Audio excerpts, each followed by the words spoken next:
Oh yeah, and I have to show you the select area function as well.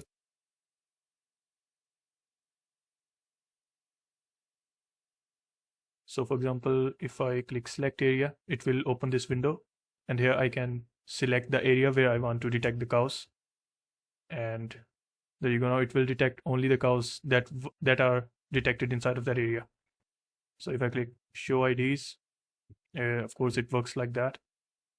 And yeah, we can also change the confidence.